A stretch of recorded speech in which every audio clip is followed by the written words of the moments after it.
Sexy, sultry, passionate.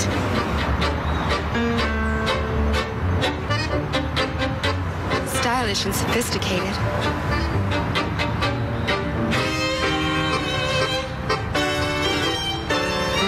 Just a little bit wild and dangerous.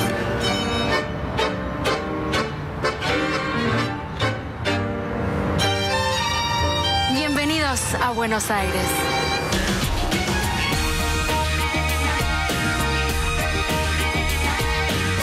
Buenos Aires is the capital of Argentina, and it sits on the southwestern back of South America's Rio de la Plata. The city is divided into 48 districts called barrios. Starting in the center, I'm going to explore 7 barrios in total and take 2 trips out of the city, one across the river to the historic town of Colonia in Uruguay, and another westward to Argentina's mountainous wine region, Mendoza.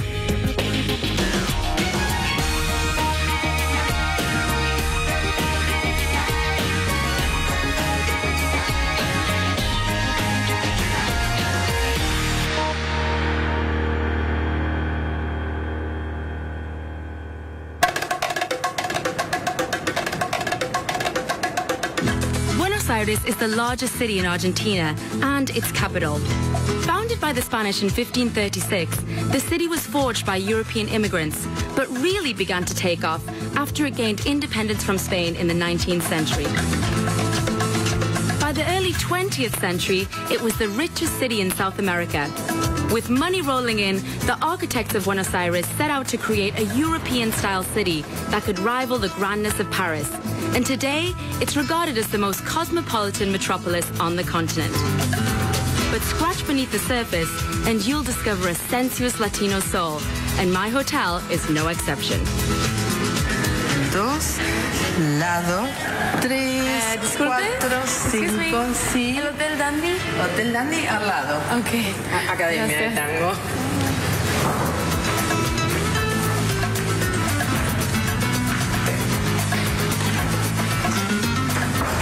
Wow, this place is beautiful.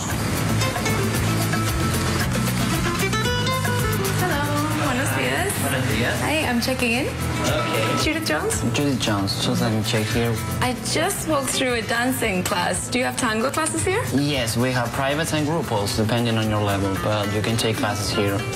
Yeah. Nice, I might have to try that. Yeah, you should that. Okay, you got the 202. This one is the key. You need to take this elevator to the 2nd floor. Okay, thank you. Okay, bye-bye. Bye.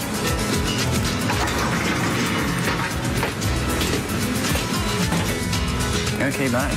The Mansión Dandy Royale was built as a private home in the early 20th century, during one of the city's most prosperous periods, and it expresses perfectly the rich and whimsical spirit of the age.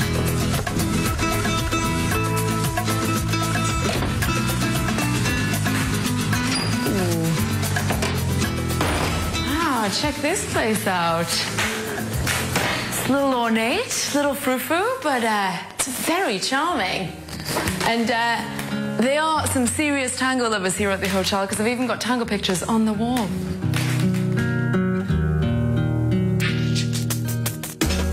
Each barrio in Buenos Aires has its own distinct personality, and I'm starting with 2 of the city's oldest, San Telmo and La Boca. With its bohemian cafes, antique shops and street performers, the Barrio San Telmo is a great introduction to the city, past and present. In its heyday, this used to be one one of the wealthiest parts of the city until 1871 when a yellow fever epidemic struck. Most of San Telmo's inhabitants packed up and fled to the outskirts, leaving behind their beautiful homes and many of their belongings. And as you can see today, it's livelier than ever.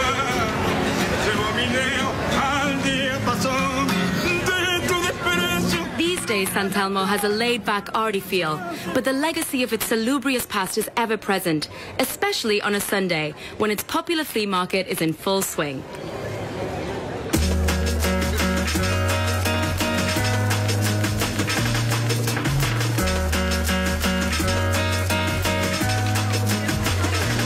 This market is full of cool odds and ends, bits and pieces. Large, like it.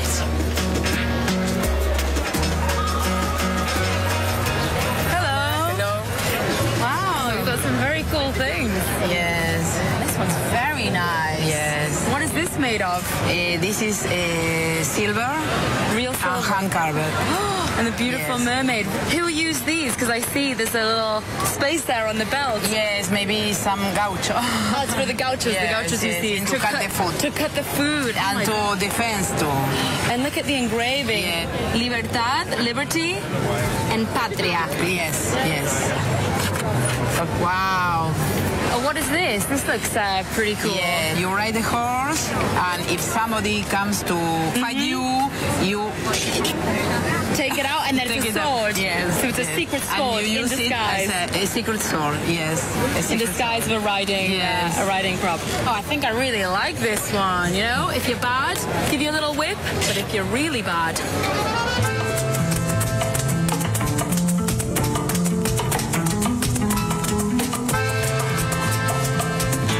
San Telmo was one of the richest barrios in the city, its southern neighbor La Boca is without a doubt one of the poorest. Between 1880 and 1930, some 6 million immigrants poured into Buenos Aires in search of work and a better life. Many were Italians from port cities like Genoa, and they settled here, next to the old dockyards of La Boca. Finding employment as ship workers, they soon turned the barrio into one of the most lively and, quite literally, colorful. The houses here are incredible. They've got all these different, vibrant colors, and this tradition goes way back. They said the ship workers were so poor that they would take whatever paint they had left on the ships to paint their houses with. These days, La Boca is still one of the poorest areas of the city, but it's also one of the most popular because what it lacks in wealth, it makes up for in character. I'm meeting up with Hernan, a local of Italian descent. We are now actually at the main square of La Boca. This is where all the action happens. Yeah. To your left, we have the river. This was originally the port. The first commercial port of Buenos Aires was here because this was the place where the foundation of Buenos Aires took place in 1536. Okay, and obviously lots of tourists here and a lot of tango dancers as well. Why is that? Because La Boca is actually the place where tango was born. All the immigrants from Italy, from Spain, brought their instruments and their music, and they all blend in here together, and tango was born. You can see a mosaic there of Carlos Gardel. Oh, yeah. Carlos Gardel was our first famous tango singer. He is our god in tango singing. You know, he is the voice of tango, and actually, even though he has been dead for a long time, we say that he sings better every day. Oh, really? That's brilliant. Absolutely. But I heard, Hernan, that he is Uruguayan, actually. Well, you know, and I heard also that tango was from Uruguay. Yeah. So, yeah, that's a very common, I will say, misunderstanding. Okay, you're because, claiming it is yours. Absolutely, absolutely. Okay. It's ours. La Boca is not just about its immigrant past. More recently, it achieved international fame thanks to its world-renowned soccer team, Boca Juniors. Having produced some of the most accomplished football players in history, Boca Juniors now claims fans from across the globe, and its stadium has become an international tourist attraction.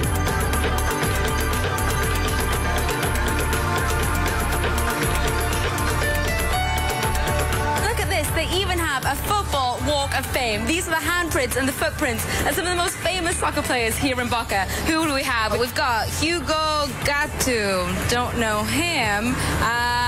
Barros Chilotto. Someone's very kindly put a cigarette out in his foot. Aha, but I do know this one. Maradona. That's right, Diego Maradona. And for some reason, he hasn't got a footprint in his. Well, I think I'm going to put mine there instead. There you go. I blessed Diego Maradona's star. Viva Diego. Where are you guys from? Somos paraguayos. Oh, from Paraguay.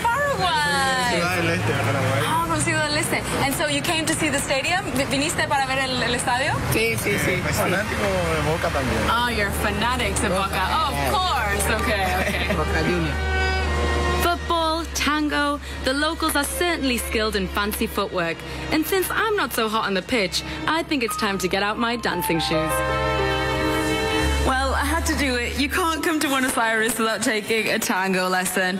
And my instructor, Marcelo, here, is teaching me the 6 count. Is that right? Exactly. Okay. Am I doing all right? Perfect. Okay.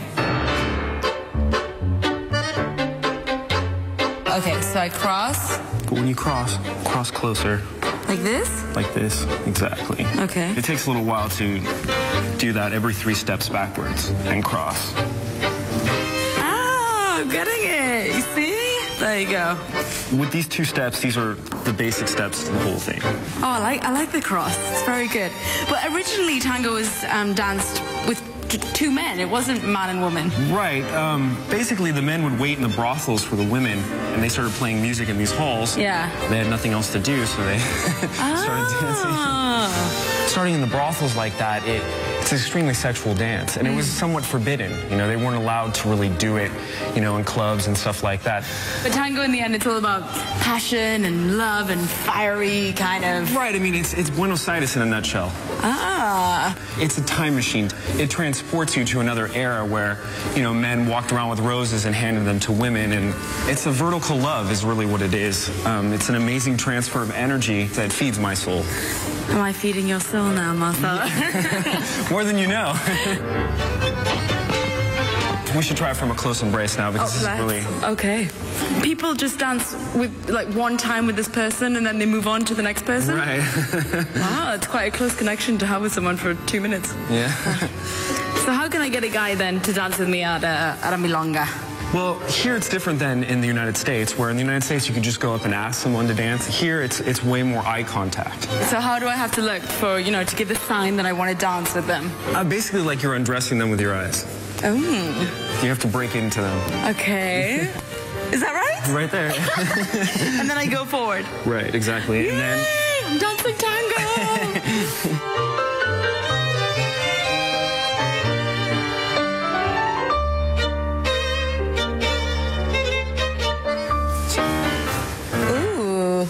Have I passed the test? Definitely. Yeah.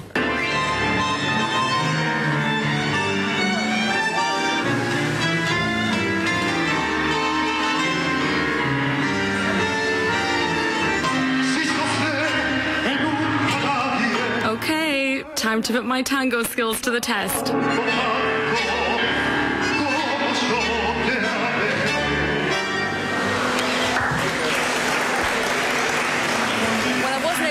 This at all. Super casual, everyone's really cool, young, trendy, everyone's dancing with the band. It's really, really great. So I'm going to try and get someone to dance with me, so I'll have to do the eyes, but no one's going to be dancing with me with you in front of me, so go away. Go, shoot. Buenos Aires has loads of places to dance the tango, called milongas, where romance and passion await anyone with a burning in their soul and a good pair of heels. I'm checking out one of the trendiest, the Catedral.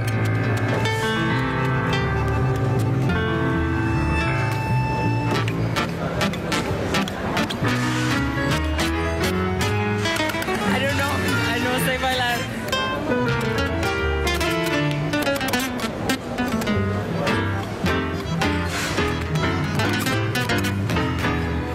Because of its dubious origins, tango was despised by the elite of Buenos Aires for decades.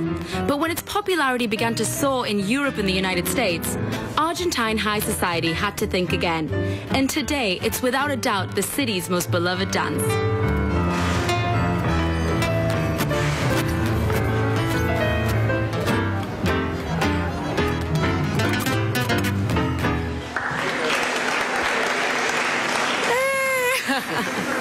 Thank you. Gracias. Gracias. Thank you.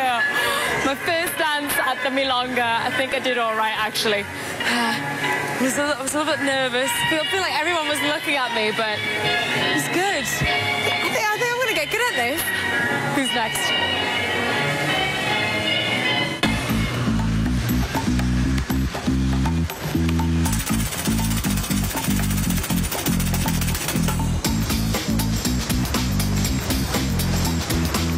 Some of the widest boulevards in the world, top-class hotels, theatres and public spaces. The central barrios of Montserrat and San Nicolás exude sophistication on a grand scale. The inhabitants of Buenos Aires are called porteños because of the city's importance as a port, and the centre of town is the perfect place to catch them on full display.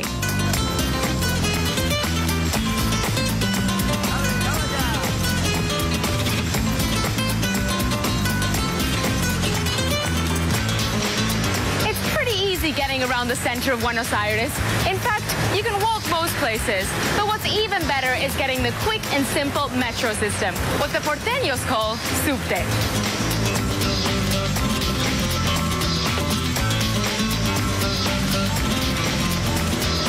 Opened in 1913, the subte is the oldest public transport system in the southern hemisphere, and some of its lines still use the original trains.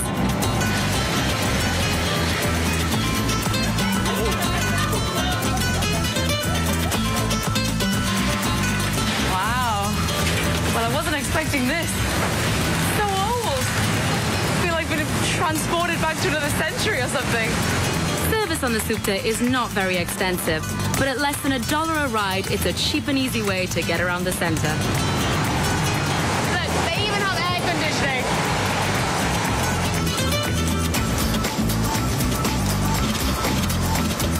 One of the most important squares in the city center is the Plaza de Mayo.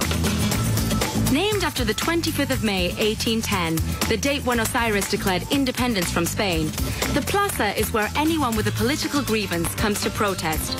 And that's because it's home to the most important government building in the country, the Casa Rosada, seat of presidential power since the late 1800s. Santiago is a local guide with a passion for politics. Do you know why is it pink? I have no idea why it's pink. Tell me. Well, the buildings at that time were painted with limestone. We are in a very humid area and very close by the river. So somehow they need to protect the walls. Okay. And to do the paint waterproof, they will mix the limestone with bull's blood. Bull's blood? Yeah. They painted that with bull's blood? Are you kidding? Wow. So most of the presidents then stayed here, or, were working here? Yeah, especially the most well-known is Juan Domingo Perón. Of course, yeah. Juan Perón. And Evita.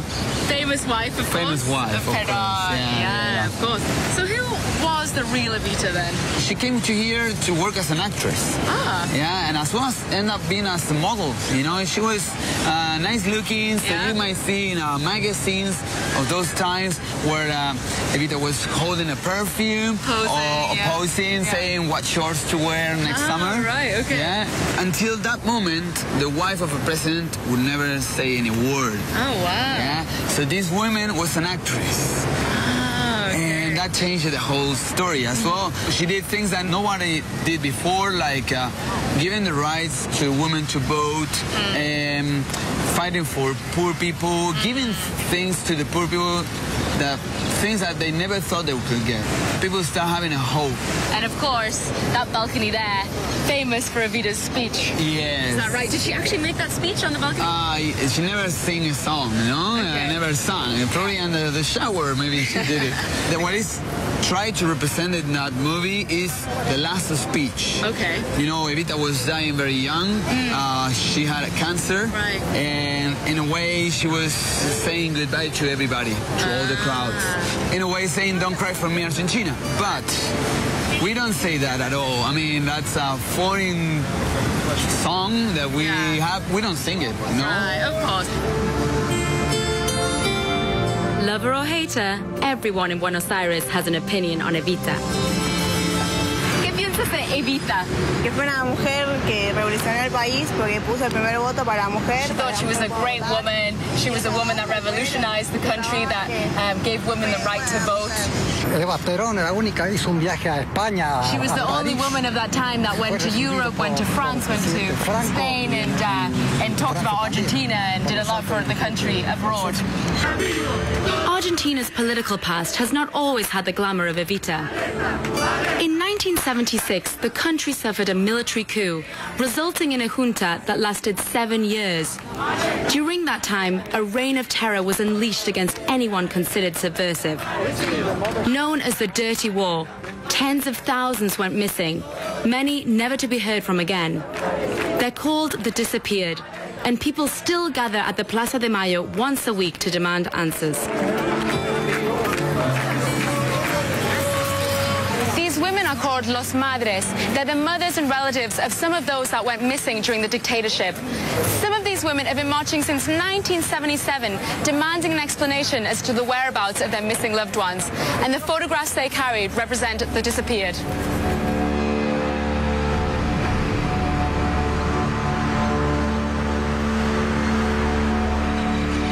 In recent years, efforts have been made to find out what happened to the disappeared and bring those responsible to justice. Many were held in detention centers known as concentration camps, where they were routinely tortured and often put to death.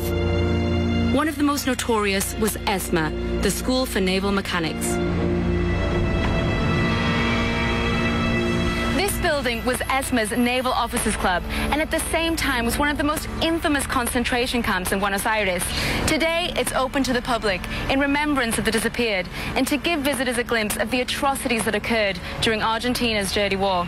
Well, I'm not going to take the front entrance today. I'm going to go the back way, the way the prisoners entered.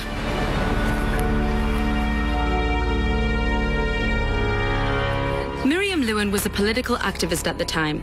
She was abducted in 1978 and interred here, where she was tortured and then forced to work as an English translator.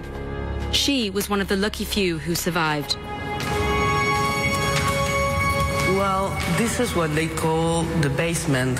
Through that door, they used to come in with the people they just kidnapped, right? They were blindfolded and generally with handcuffs.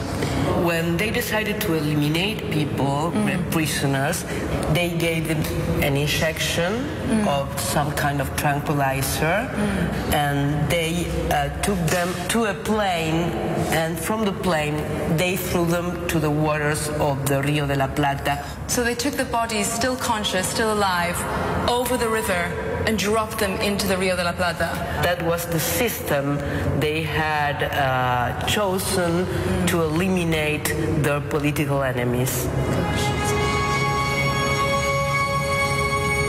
Perversely, while captives were being abused in the basement, officers continued to live upstairs, attending social events in the bar and ballroom and sleeping in dormitories. The top floors, however, were reserved exclusively for the prisoners. This is the area of the detention center they called capucha. Capucha means hood, because all the prisoners that were kept here came from the basement with a hood, and they were forced to keep the hood on their heads while they were here. Now, did you come up here as well? Were you sleeping? Yes, I used to sleep over there. In the beginning, they kept me with a very thin mattress, smelly, surrounded by rats, with 2 wooden panels. Right. It looked like a coffin. Yeah. it felt like a coffin. And how many people were here in an actual cell? 40 people. 40 people in this small space. Because they eliminated them every other Wednesday. Right. We didn't know that they were going to be killed. We thought they were going to be taken to a better place in the south of the country, right? So some people were so desperate that they wanted to be transferred. They would raise the hand and say, I want to go, take me, please take me. How does it feel to you now being brought back to here in this concentration camp? This place is filled with wicked energy, and I don't like coming here, but I feel it as my responsibility because I survived.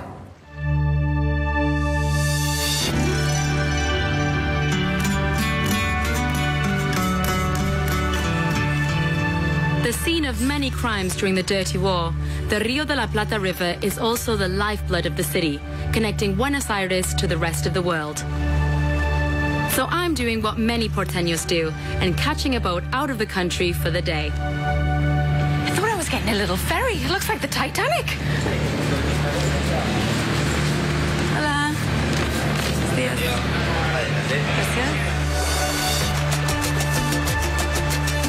I'm heading just 45 kilometers across the Rio de la Plata to Uruguay and the historic town of Colonia.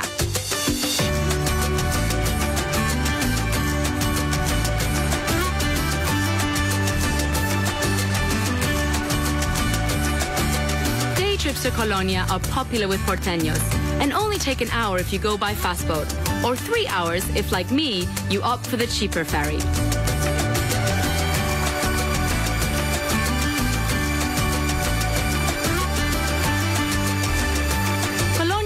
Just a short hop from Buenos Aires, but it's like another universe and the perfect antidote to big city fatigue. But Colonia's tranquility belies a turbulent past. Founded by the Portuguese in the 17th century as Colonia del Sacramento, the town was designed to rival a Spanish-controlled Buenos Aires, and its position overlooking the Rio de la Plata turned it into a hotly contested site. Maria del Carmen was born here and is taking me on a tour of the old town. Maria, this is a very impressive drawbridge. Yes, it is. It was the entrance to the old city in Uruguay, and this is a restoration of the wall that defends the sea. Very impressive. Well, let's go through the drawbridge, shall we? Please. Okay.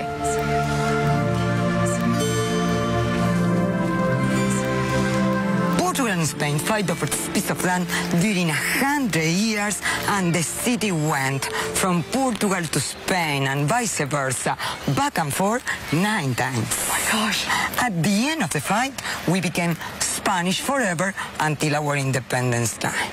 So why were the Spanish and Portuguese fighting so much over this place? Because of the river, because this is an strategic location, because they navigate by ship to get to the north silver and gold from Peru, and they were carried to Europe by ship. Right, so it's more for trade than anything else. And why is it called Rio de la Plata? Rio de la Plata. It means silver. Right, of course, River of Silver. Because of silver was in Peru, because it looks as a silver color shining under the sun. Of course it does. It looks beautiful today. Yes, now I can see why.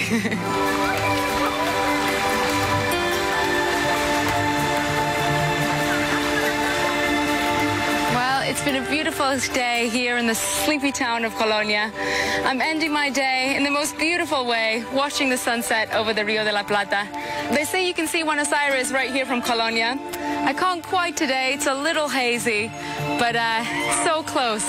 Yet I'm telling you, such a world away.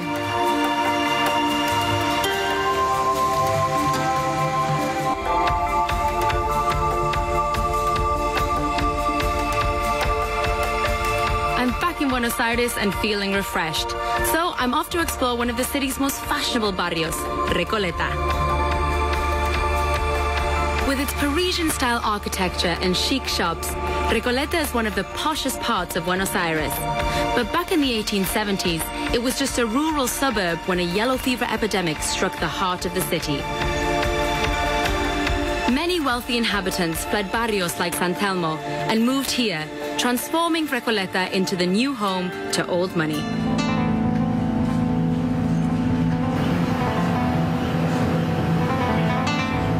But even the rich can't escape death forever, and dying in Recoleta can be more expensive than living. Possibly the most exclusive graveyard in the world, Recoleta Cemetery is the final resting place for the city's richest and most influential residents. This place is incredible. It's like an entire city within itself, with avenues, squares, alleyways, exclusive neighborhoods. We're talking prime real estate here. And with no more room to build inside, the only way to get in is to buy a used tomb. And recently, plots have gone on the market for over $500,000 US. But even if you can afford that, you still have to pay an annual maintenance fee. Otherwise, your corpse will be chucked out.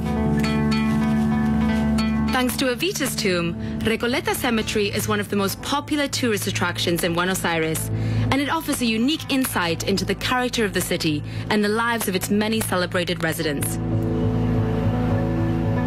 Robert is a guide, enthralled by the many stories the cemetery can tell.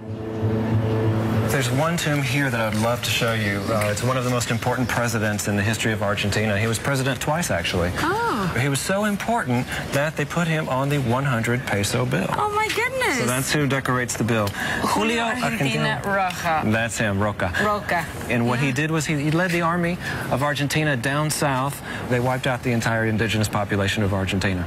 Are you kidding? In the course of how many years? No, in like the course of a few months. Argentina became Argentina basically because of him. Everybody knows how many immigrants there are in Argentina. Spanish, Italian, French, Dutch, you name it, they're here. And basically they arrived because since they had killed the indigenous population off, they needed people to work the farms and the estates that opened up all that land. So he's a very controversial figure. What's the Argentinian perception towards him then?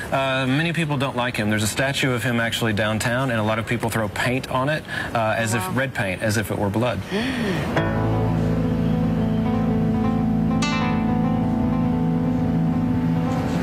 All cemeteries have urban legends, and this one is no different.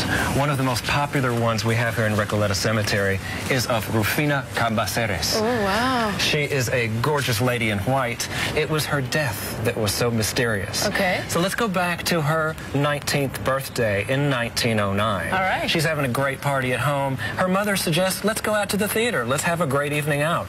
So she's in her room getting ready, and her mom's knocking on the door. Where are you? Rufina, Rufina, where are you? She doesn't answer. They go inside, and they find her laid there on the floor, passed out, pronounced dead on sight. And why? And why? Well, basically, they have the funeral the next day, and she's buried here in Recoleta Cemetery. Okay. Well, then one of the caretakers comes in, and they actually see that the top lid of her casket has been moved to the side. They open it up, and they see scratch marks. No. So what they believe happened was that she had a cataleptic attack, like she was in sort of a coma, and she had such low breathing that people thought she was dead. And But she wasn't dead at all. And so she was trying to get out of the tomb, of course. Buried alive. Oh, wow. What a great story. Poor Rufina, though. Judith, I have a surprise for you here. It's somebody from sports history. Check this guy out. Who is this hunky guy? Look at how big he is. This is actually a life-size statue. Life-size. Life-size. He was actually this tall. He was that tall. Oh my 6.5 feet tall, 220 pounds. First heavyweight boxer in Argentina. Amazing. Luis Angel Firpo. Okay, so what happened to him? Well, he was really known because in 1923, he fought one of the greatest champions in the world, which was Jack Dempsey in New York City. Firpo knocks Jack Dempsey completely out of the ring. The reporters who were ringside pushed Dempsey back into the ring. Well, that's not fair. That's not fair at all. But eventually Dempsey knocked out Firpo, so Firpo did not win. But he's remembered as one of the great boxers of Argentina. He's a very big source of pride for people here. Fantastic, and he's very big in general. In fact, I need to go up there and just see how big he is compared to me. Look at that. He's a stud here. Look at that. I think I'm going to be buried right next to him. I'll leave you alone. This is the...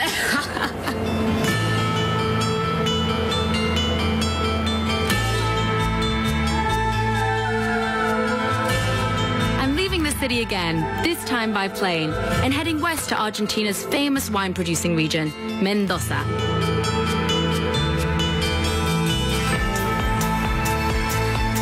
Flights to Mendoza only take a couple of hours, but to get the most of an excursion like this, it's best to allow a couple of days for your visit. Stretched out across the plains beneath the Andes Mountains, Mendoza is blessed with the perfect conditions for growing grapes. They've been making wine here for centuries, but recently, Mendoza has gained a reputation as one of the top wine-producing regions in the world and hosts many cutting-edge wineries. But Mendoza's international success ultimately comes down to one grape. Malbec grapes. Now, they were brought here from Europe by the first immigrants to the region. Now, in France, they were originally considered as a less noble grape variety, and they were practically phased out. But here in Argentina, they've been flourishing, providing mouth-watering results. Now, they look very juicy, so I have to taste one. They're really sweet.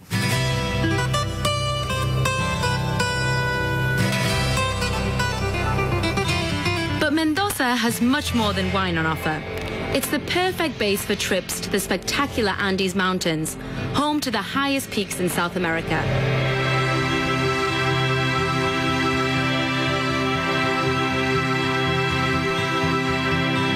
This stretch of the Andes forms a natural border between Argentina and Chile, and the roads running across it have carried travelers for centuries. I'm exploring some of the lower peaks with Ignacio, a local guide, skilled at spotting remnants of a past going back millions of years. Judith, I want to show you something. Okay.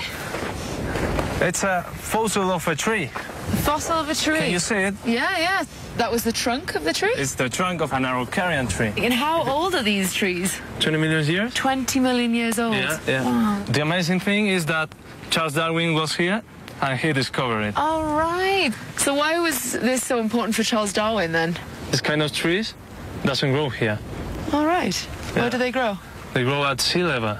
It's very crazy, yeah. But with the formation of the mountains, yeah, it rises up. Ah, right. And so he took that information for his book, okay, The Origin of the Species. Oh, yeah, yeah. Very cool. The mountains contain many hidden treasures, but it was the Spanish who were intent on extracting them when they arrived here in the 17th century, driven by an insatiable appetite for gold and silver. What they found was silver and lead, so they set up a full-scale mining operation to get at them. Though mining no longer takes place here, you can visit the old Spanish ruins and the 25-kilometer network of underground tunnels. Oh, wow. It's very dark. Yeah, it's very dark here. Oh, look, Judith. Can you see this rock? Yeah. Can you see the silver there? It's beautiful. It's all sparkly. That's very cool. Yeah. Oh, can I take this with me? Yeah, it would be very difficult. Oh, it's gorgeous. It's very cold and creepy in here. How much longer are we going to go? I think a couple of meters. Okay. Actually, there's a story here in the mine of a man who came from the north of the country. Okay. It was a miner, and he has killed 2 people there in another mine. Okay. Then he came here and killed another one. Okay, I don't really like where this is going, Ignacio. You have to tell the story now. The worst part is that the police never found him. They never found the killer? They never found the killer. Okay. People say that he's still here. His soul is here. And if you turn off the lights, you can hear his voice. Well, I'm not going to do that. Let's try it. No way! Let's try it. Yeah. Okay. Okay, turn off the light.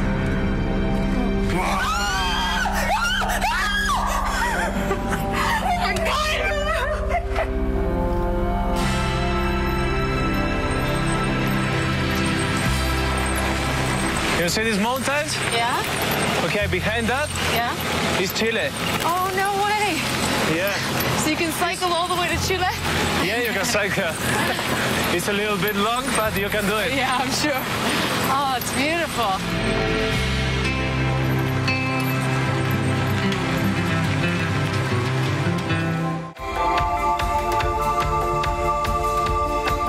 Buenos Aires, and inspired by my excursion to the countryside, I've decided to explore some more of Argentina's rural culture right here in the big city.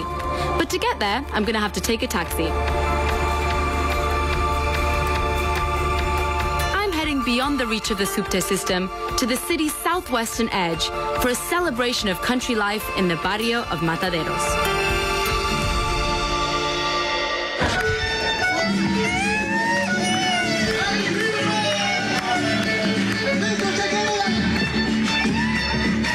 The barrio of Mataderos, which means slaughterer, and that's because this is where the city's slaughterhouses and stockyards are located. Now, for over a century, ranchers and cowboys have traveled here from across country with their cattle. Now, this used to be a neglected part of town, but that all changed when the Feria de Mataderos came to town.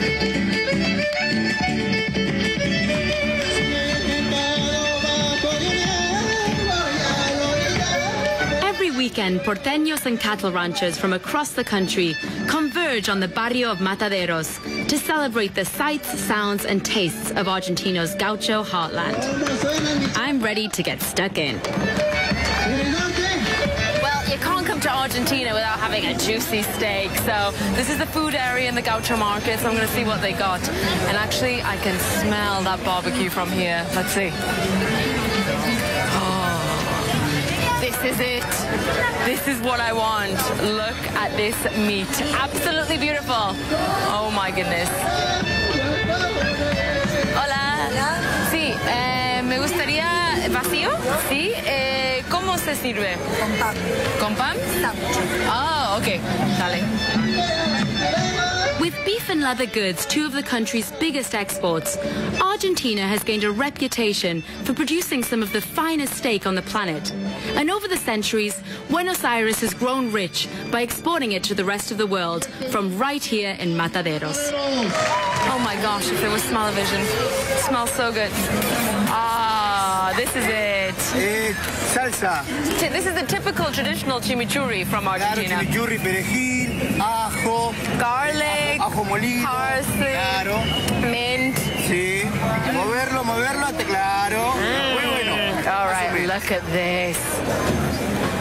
All right. I'm doing as the gauchos do tonight. Let's try it. Muy bien.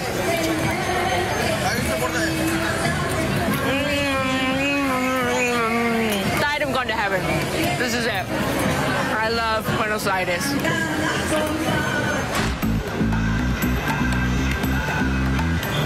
Buenos Aires is not just about history and cultural heritage. It's also a modern metropolis and one of the most cutting-edge cities in South America. So for my final day, I'm checking out one of its trendiest neighborhoods in the barrio of Palermo.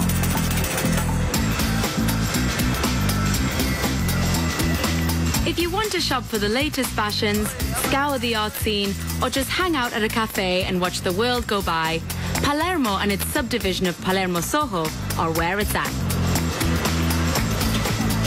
But if you're coming to this part of town, just remember, things are not always what they appear.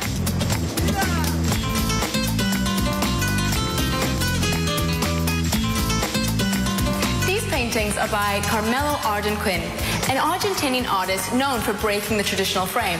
And tonight, this art gallery is going to be breaking the frame, because it's not going to be an art gallery at all. It's going to be a restaurant.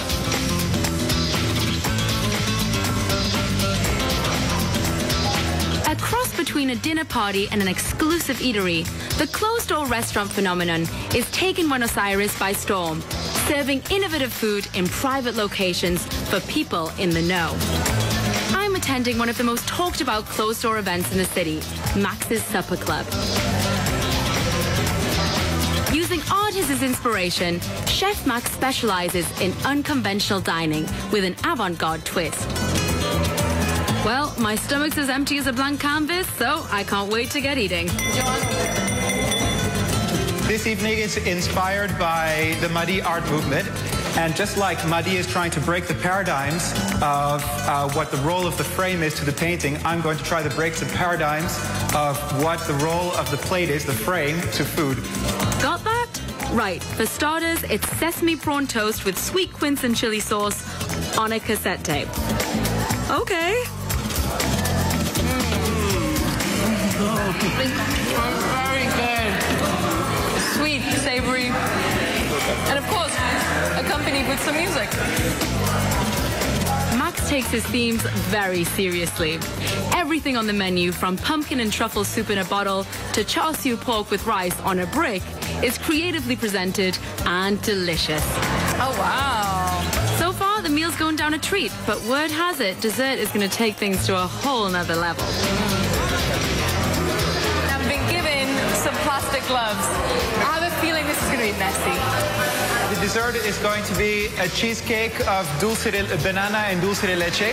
The frame of the dulce de leche will be yourselves. Everybody needs to enjoy dulce de leche once in his life. It's the most erotic experience in life. Yes, orgasmic. Yes. Dulce de leche is a sweet toffee-like reduction of condensed milk that drives Argentinians mad with desire.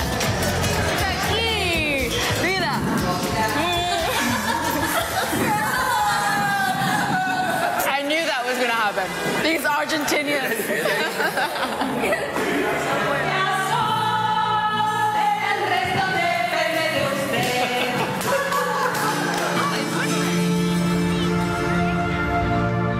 My time in Buenos Aires is coming to an end, but before I go, I'm paying a visit to one of the city's most symbolic landmarks, the Flores Generita. The sculpture's petals are designed to open at sunrise and close at sunset. Sadly, it's no longer in operation, but it's still a fitting place to say farewell.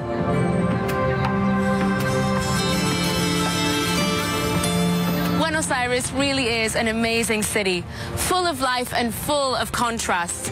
Fast-paced yet easygoing, impulsive and passionate yet sensitive and thought-provoking. Vastly rich and yet at the same time heartbreakingly poor. And I suppose this flower really does sum it up. Larger than life, shiny and proud. And although it's not working quite the way it was designed to, it's breathtakingly beautiful all the same.